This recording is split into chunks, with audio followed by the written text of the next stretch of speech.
ನಮಸ್ತೆ ವೀಕ್ಷಕರೇ, ನಮ್ಮ ದಾವಣಗೆರೆ 194 ಯೂಟ್ಯೂಬ್ ಚಾನಲ್ಗೆ ಸ್ವಾಗತ. ಇವತ್ತಿನ ವಿಡಿಯೋದಲ್ಲಿ ಏನಿದೆ ಅಂದರೆ, ನಾನು ಹಿಂದೆ ಒಂದು ವಿಡಿಯೋ ಹಾಕಿದ್ದೆ. ಅದು ರೋಟೋವೇಟರ್ ಹೊಡೆಯೋ ಅಂತ ಒಂದು ವಿಡಿಯೋ ಹಾಕಿದ್ದೆ. ಅದರಲ್ಲಿ ಮೊದಲಿಗೆ ಮೆಕ್ಕೆಜೋಳ ಕೊಯ್ಲಾದ ನಂತರ ಹೊಲ ಕ್ಲೀನ್ ಮಾಡಿಬಿಟ್ಟು ರೋಟೋವೇಟರ್ ಹೊಡಿತಾ ಇದ್ದೆ. ಬಟ್ ಏನಾಯಿತು ಅಂದರೆ, ರಾಗಿ ಬಿತ್ತೋ ಒಂದು ವಿಡಿಯೋ ಮಾಡಲಿಕ್ಕೆ ಆಗಲಿಲ್ಲ. ಅವತ್ತು ಸ್ವಲ್ಪ ಬೇರೆ ಕಡೆ ಇರೋದರಿಂದ ಆಗಲಿಲ್ಲ. ಇವತ್ತಿಗೆ ಈಗ ಒಂದು 15 ದಿನ ಆಗಿದೆ ವೀಕ್ಷಕರೇ. ರಾಗಿ ಎಲ್ಲ ನೀಟಾಗಿ ಹುಟ್ಟಿದೆ, ನೋಡ್ತಿರ್ಬೋದು.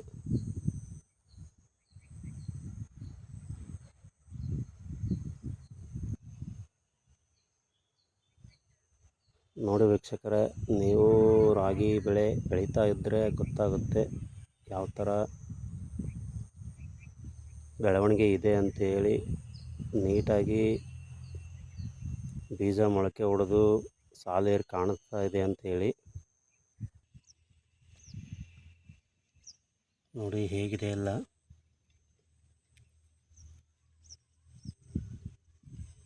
ಸ್ವಲ್ಪ ಮೆಕ್ಕೆಜೋಳ ಹುಟ್ಟಿದೆ, ಮಿಕ್ಸ್ ಆಗಿರೋದು. ಎಡೆಕುಂಟೆ ಹೊಡಿಬೇಕಾದ್ರೆ ಹೋಗುತ್ತದೆ, ಏನು ಪ್ರಾಬ್ಲಮ್ ಇಲ್ಲ. ರಾಗಿ ಬಿತ್ತನೆ ಮಾಡಿರೋದಂತೂ ನೀಟಾಗಿ ಸಾಲೇರು ಕಾಣಿಸ್ತಾ ಇದೆ. ಈಗ ಬಿಟ್ಟಿರೋದು 2ನೇ ನೀರು.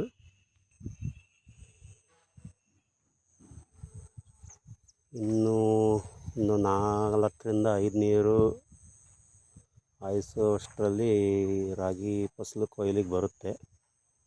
ಇದಕ್ಕೇನು ಜಾಸ್ತಿ ನೀರಿನ ಒಂದು ಅವಶ್ಯಕತೆ ಇಲ್ಲ.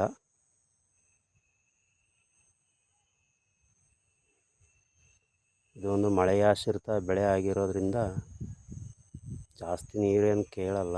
ಬಟ್ ಬೇಸಿಗೆಯಲ್ಲಿ ಬೋರ್ ನೀರಿದ್ದರೆ ಬೆಳೆಯೋದಕ್ಕೆ ಒಂದು 5 ನೀರು ಕಟ್ಟಿದರೆ ಬರುತ್ತೆ. ನೋಡ್ತಿರ್ಬೋದು ಎಷ್ಟು ಚೆನ್ನಾಗಿ. ನನ್ನ ಪ್ರಕಾರ ಚೆನ್ನಾಗಿದೆ, ನಿಮ್ಮ ಪ್ರಕಾರ ಹೇಗಿದೆ ಕಮೆಂಟ್ ಮಾಡಿ. ಇದಕ್ಕೂ ಮುಂಚೆ ಮೆಕ್ಕೆಜೋಳದ್ದೊಂದು ವಿಡಿಯೋ ಮಾಡಿದ್ದೆ. ಅದೇ ಹೊಲದಲ್ಲೇ ಈಗ ರಾಗಿ ಬಿತ್ತನೆ ಮಾಡಿದೆ. ಇದು ಒಂದು ಕೊಯ್ಲಿನ ವಿಚಾರಕ್ಕೆ ಬಂದಾಗ ಆವಾಗಲೂ ವಿಡಿಯೋ ಮಾಡ್ತೀನಿ.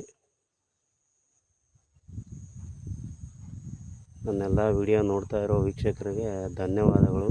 ಹಾಗೆ ನಮ್ಮ ಚಾನಲ್ನ ಸಬ್ಸ್ಕ್ರೈಬ್ ಮಾಡ್ಕೊಂಡಿರೋ ಎಲ್ಲ ವೀಕ್ಷಕರಿಗೂ ಧನ್ಯವಾದಗಳು. ನೋಡಿ ವೀಕ್ಷಕರೇ, ಪಕ್ಕಕ್ಕೆ ಇನ್ನೊಂದು ಖಾಲಿ ಹೊಲ ಇರೋದು. ಈಗ ರೀಸೆಂಟಾಗಿ 2-3 ದಿನ ಆಗಿದೆ ಹೊಸ್ದಾಗಿ ಬಿತ್ತನೆ ಮಾಡಿಬಿಟ್ಟು ಅದಕ್ಕೆ ನೀರು ಹಾಸಿದೆ. ಅದರ ಪಕ್ಕದಲ್ಲಿರೋದು ಈಗೊಂದು 2 ತಿಂಗಳು ಆಗಿದೆ. ಅದು ನೋಡಿ, ಇದು ಸ್ವಲ್ಪ ಲೇಟಾಗಿ ಬಿತ್ತನೆ ಮಾಡಿರೋ ಅಂಥ ಒಂದು ಹೊಲ ವೀಕ್ಷಕರೇ. ಅದರ ಪಕ್ಕದಲ್ಲಿರೋದು ಆಲ್ರೆಡಿ 2 ತಿಂಗಳಾಗಿದೆ ಈಗ. ನೋಡಿ ವೀಕ್ಷಕರೇ, ಇದು ಆಲ್ರೆಡಿ ಈಗ ಎಲ್ಲ ತಲೆಭಾರ ಆಗಿದೆ ಅಂತೇಳಿ ಜ್ವಾಲಿ ಕಡಿಸೋದು ಅಂತಾರೆ ನಮ್ಮ ಕಡೆ. ನಿಮ್ಮ ಕಡೆ ಯಾವ ಥರ ಗೊತ್ತಿಲ್ಲ, ಕಮೆಂಟ್ ಮಾಡಿ. ಇನ್ನೊಂದು 1-1.5 ತಿಂಗಳಲ್ಲಿ ಇದು ಕೊಯ್ಲಿಗೆ ಬರುವಂಥ ಬೆಳೆ ಆಗಿದೆ ವೀಕ್ಷಕರೇ.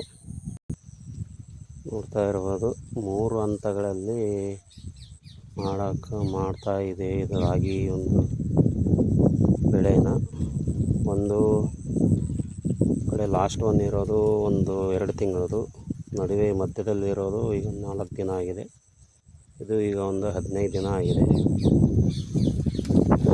ಸ್ಟೆಪ್ ಬೈ ಸ್ಟೆಪ್ ಮಾಡಿರೋದು. ಯಾಕಂದರೆ ರೈತರು ಎಲ್ಲ ಒಂದೇ ಸಲ ಮಾಡಿ ಯಾವಾಗ ಏನಾಗುತ್ತೆ ಅಂತ ಗೊತ್ತಾಗಲ್ಲ. ಹಾಗಾಗಿ 1 ಬೈ 1 ಸ್ಟೆಪ್ ಬೈ ಸ್ಟೆಪ್ ಮಾಡಿದೆ. ಈ ವಿಡಿಯೋ ನೋಡಿದ ಮೇಲೆ ನಿಮ್ಮ ಅನಿಸಿಕೆ ಅಭಿಪ್ರಾಯಗಳು ಏನೇ ಇದ್ದರೂ ಕಮೆಂಟ್ ಮೂಲಕ ತಿಳಿಸಿ.